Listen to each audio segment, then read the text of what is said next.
¿Cuántos detalles, cuántos pasos? Madre mía.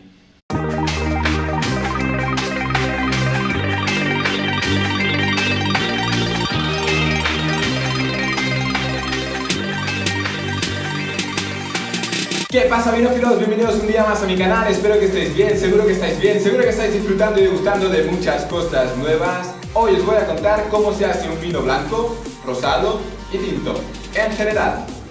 Lo que quiero decir con general es que no todos los vinos cumplen estrictamente los pasos de los que os voy a hablar hoy. Vamos a verlo más concretamente. Comenzamos cuando hablamos de vino. Hablamos de una bebida resultante de la fermentación alcohólica completa o parcial de la uva fresca, estrujada o no del mosto de uva. ¡Pam! ¡Pam! Te quedas todo loco. ¿Te has enterado? Pues yo tampoco. Y yo digo, no puede ser más claro. Si a mí me preguntan qué es el vino, yo digo, zumo de uva fermentado. Y luego entramos en detalles, que es lo que vamos a hacer ahora. Empezamos por la vendimia. Vale, ¿cuándo se tiene que hacer la vendimia?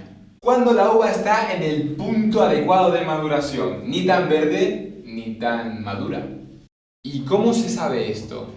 Por el azúcar y la acidez de la uva. ¿Cómo se sabe cuál es el punto?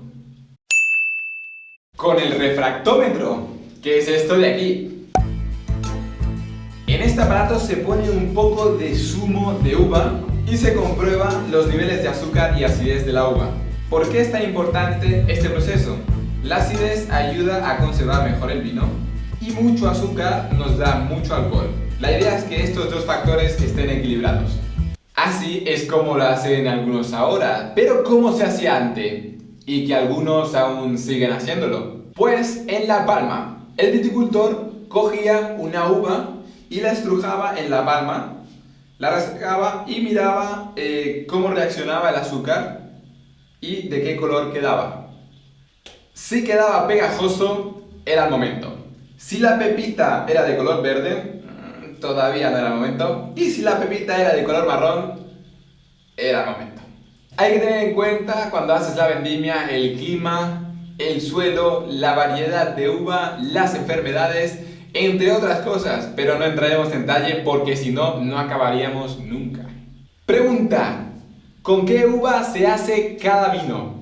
Los blancos se hacen con la uva blanca o con la uva tinta, pero sin la piel de la tinta. Los rosados y los tintos se hacen con la uva blanca o con la uva tinta, pero con la piel de la tinta.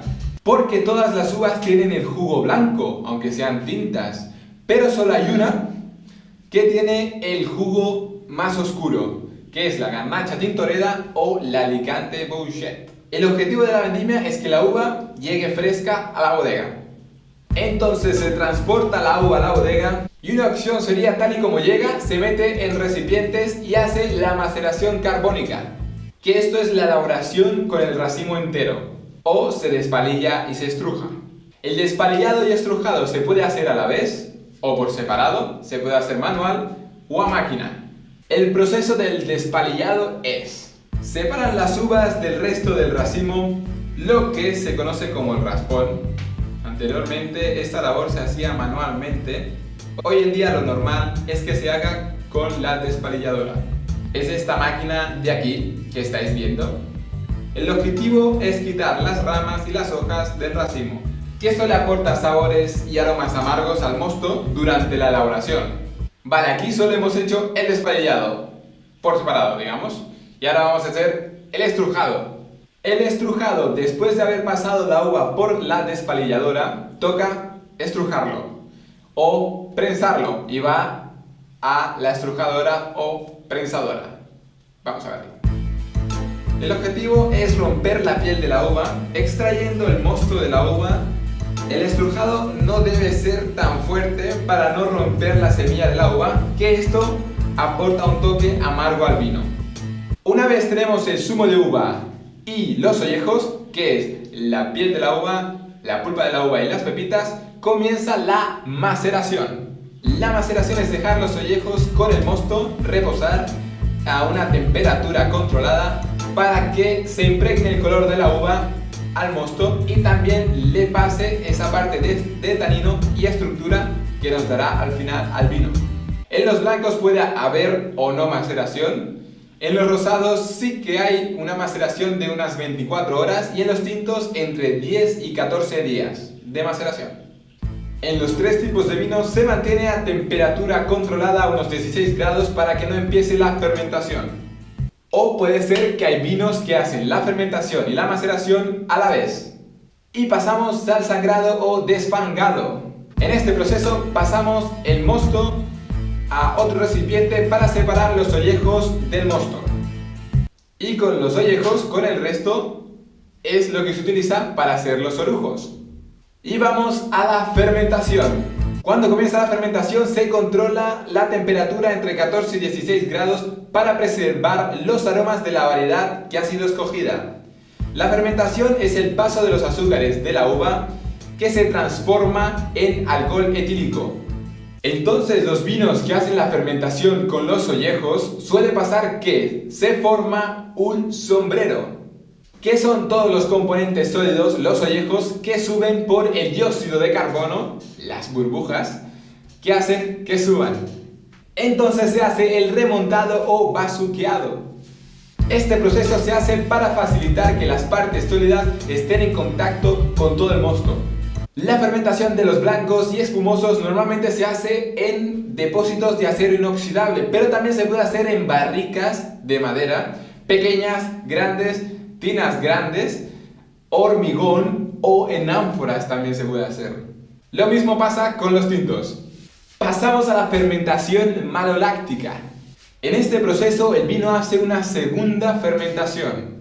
El objetivo es convertir el ácido málico, que es uno de los ácidos que tiene junto con el tartárico y el cítrico, en ácido láctico. ¡Pam! Y me quedo tan ancho. Me quedo tan ancho. Esto suena chino.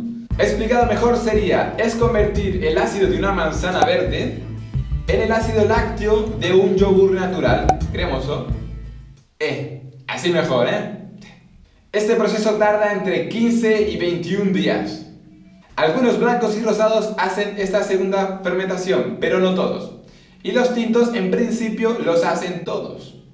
Y pasamos al trasiego. Al pasar este tiempo se produce el descubre, que es pasar el líquido, el mosto, a otro recipiente diferente, que es en el que va a ser la crianza. La crianza introduce el vino en barricas de roble, normalmente son de roble francés y americano, aunque hay otros tipos de roble, estos son los más comunes. También hay dos tipos de barricas viejas y barricas nuevas. También hay barricas pequeñas y barricas grandes. En el caso de que no se hacen barricas, hay tinos grandes, también hay depósitos de acero inoxidables, hormigones, ánforas y botellas. Se puede hacer en todos estos tipos de recipientes la crianza. Es una locura. En el caso que sea, el vino va evolucionando, se va desarrollando y también se va oxidando poco a poco por el contacto con el aire. Ya hay vinos blancos que tienen un paso por barrica o no, y lo mismo pasa con los rosados. Entonces, al pasar este tiempo se hace el segundo trasiego. Es el proceso de cambiar el vino de un recipiente a otro con el objetivo de eliminar los sedimentos sólidos del vino. Y para más, la clarificación y filtrado. Pasan por un filtro para dejar el vino más limpio. Al principio fueron las claras de huevo, a veces utilizan tierras de bentonitas o placas de celulosa. Pero cada vez se utilizan menos filtros para que haya menos intervención. Embotellado, llegamos al final. La segunda crianza está en la botella. El vino evoluciona, asimila el oxígeno que queda con el corcho, con el tiempo se estabiliza y las propiedades se equilibran y se armonizan. Y el fin. La muerte del vino puede ser vinagre si el vino tenía poco grado y poca estructura. Si tenía mucho grado alcohólico y era potente, se convertirá en inmortal. Va a vivir más que yo y que vosotros, vinófilos. Son capaces de estar buenos hasta 200 años. Nosotros criando malvas y el vino dándolo todo. Y aquí acabamos, vinófilos. No te olvides de suscribirte suscribirte. Si te ha gustado el vídeo, darle al like. Si quieres que comente alguna cosita más, solo me la tienes que dejar en los comentarios. Si crees que a algún amigo le gustará el vídeo, solo compárteselo. Y ya sabes, descubre, prueba, disfruta y sonríe. ¡Chao!